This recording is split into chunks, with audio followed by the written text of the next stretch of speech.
교회를 다니다 보면은 목회자들이 자기가 하나님의 음성을 들었다. 그 음성을 전하기 위해서 안식일 날 예배를 드린다. 그러니 반드시 안식일에 교회에 와서 목사님 말씀 들어야 된다. 그 목사님 말씀, 곧 하나님의 말씀이다. 하나님의 말씀을 들어라. 이런 식으로 자신의 말이 곧 하나님의 말이요. 하나님의 말씀을 자신이 전하기 때문에 반드시 교회에 와야 된다. 라고 이렇게 가르치는 사람이 많은데요. 제가 어느 날 문득 하나님의 음성을 듣고 설교한다는 목회자들이 정말 하나님의 음성을 들었던 것이 맞나 하는 의구심이 들었습니다. 그 이유는 저 역시 성경을 통해 하나님의 말씀을 읽었으니 다른 신화에는 없는 하나님만의 주의사항이 예레미야서에 있었기 때문에 그 예레미야서의 기준에 늘 맞춰서 하나님의 말씀인지 아닌지 구별하라고 했습니다. 근데 한국교회에서는 그런 예레미야 관점에서 하나님의 말씀을 전하는 그런 사람은 없었습니다. 말과 행위는 율법과 인륜을 저버린 행동을 하면서 하나님의 음성을 들었다, 꿈을 보았다 하면서 거짓 선지자들이 사람들을 그릇된 길로 이끌고 있다는 비판을 예레미야서가 했습니다. 그래서 저 역시 마음에 들리는 모든 음성을 하나님의 음성이라고 해서는 안 된다는 생각을 하고 있었습니다. 하나님의 음성이 항상 부정확하지는 않고 실제로 성경을 읽으면 명확히 그 의도를 알 수 있습니다. 예레미야, 에스겔, 이사야 모두 영적인 이상을 본 장면 묘사는 달랐고 대화 내용도 달랐습니다. 그러나 그들이 비판한 유대 사회에 속해 있었던 유대인들의 행태는 일치했습니다. 그래서 때로는 제가 비판의 소리를 이사야서에서 읽었는지 예레미야서에서 읽었는지 혼돈이 와서 확인해야 할 때가 있었습니다. 저는 그 공의의 인식에서 비롯된 비판의 관점이 동일하여서 그들의 하나님이 동일하다고 믿고 있었습니다.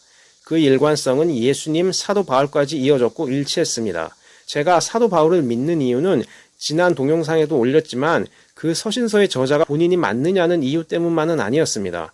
로마서에서는 율법을 읽기 전후 그의 심리 변화를 표현한 문구를 기록했고 그거를 보고 그가 레위기를 읽은 사람이라는 단서가 있어서였습니다. 그렇게 로마서를 읽고 이 사람 레위기 읽은 사람이다 하는 확신이 있어서 정직성을 믿고 그의 증언을 믿은 것입니다. 예수님 역시 그가 레위기를 읽고 내면에 회개하는 마음을 가지고 있구나 하여 그를 택하신 것입니다. 초대 기독교 사회의 두 기둥이 실제로는 공개적으로 회개한 사람이었습니다. 베드로는 예수님 앞에서 주여 나는 죄인이니 나를 떠나소서 했고 바울은 로마서에서 그러한 죄적인 욕구의 힘이 어떻게 작용하는지 글로 적었습니다. 그렇지만 한국 개신교 목사의 설교를 들으면 이 사람들이 레위기를 읽고 죄를 인식하고 있는 사람인지 도저히 확인할 수 없었습니다. 심지어 기독교에서 비판하는 프로이드조차 예수님의 가르침에서 마음의 음욕을 품는 것을 지적하셨다는 사실을 인용하는데 그들보다 더 낫다고 여기는 기독교인들이 예수님께서도 지적하셨고 심지어 신앙이 없어도 인식하는 욕구에 대해서 단 한마디도 하지 않고 이단 교주의 비행을 비롯해서 사회 불안을 가증시키는 성범죄, 폭력, 사기범죄에 대해 그리고 전쟁을 일으키는 악의적인 정치 지도자의 행위에 대해 전혀 이런 방구도 하지 않는다는 것이 이해가 가지 않았습니다.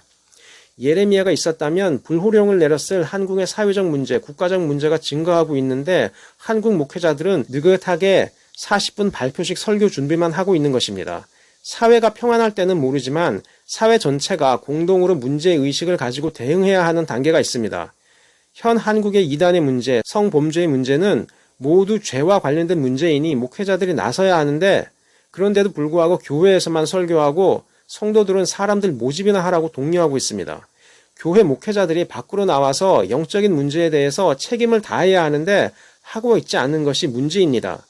자신들은 개별화하고 신도들은 집단화해서 짐을 떠넘깁니다. 어떻게 유일신을 믿는 목회자들이 하나님의 음성을 들었다면서 설교하면서 정작 공동으로 대처해야 할 산적한 문제에 대해서 공의의 판단에 기초를 둔 지적은 없이 제각각 하고 싶은 말을 하면서 그것이 하나님의 말씀이라고 하겠습니까?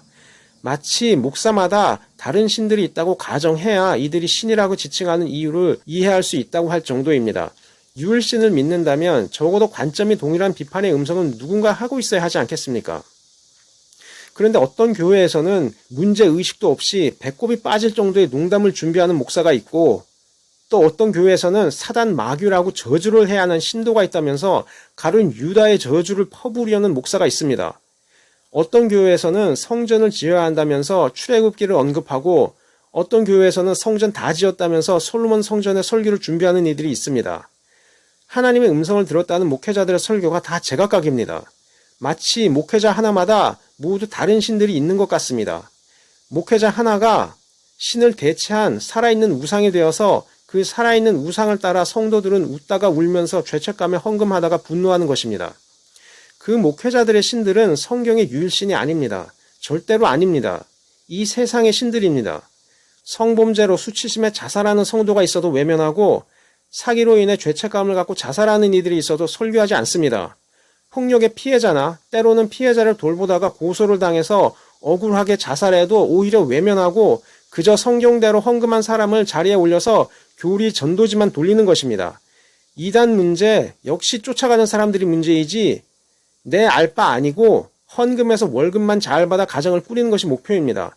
괜히 관여하다가 법적 책임질 일 만나기 싫어하면서 정작 성도들은 순교하라고 강요합니다. 어떻게 일반 대학 교수가 이단을 비판하다가 곤욕을 당하는데 목회자들은 모른 척 하겠습니까? 설사 일부 희생적으로 관여하는 목회자들이 있어도 변명할 생각하지 마십시오. 당연히 할 일을 해야 하는 직책으로서 다른 이익을 바라지 말라는 것입니다. 그리고 분명히 말하지만 이단의 문제는 예수님이 어떤 분인지 설교하지 않고 음악 틀어놓고 강압적인 분위기에 교리만 일방적으로 주입하다가 발생한 결과입니다. 설사 모두는 아니라 할지라도 목회자들의 잘못된 집회가 때로는 망상을 발달시키는 경우가 있다는 사실을 부인해서는 안 됩니다. 단 한 번만 발생해도 전국의 모든 목회자가 일어나서 관여해야 하는 일에 일부만 참여한다고 심지어 이단 교리책을 출간한다고 해결되겠습니까? 이단교 입장에서 기독교에서 자신들의 교리집 편찬한다고 좋아할 정도로 자세히 기록하면 어떻게 하겠습니까? 생각을 해보십시오. 성도들에게 책임을 떠넘기는 것에 비해 사도라고 자처하는 목회자들은 전혀 상황에 맞는 대처를 하지 못하고 있습니다.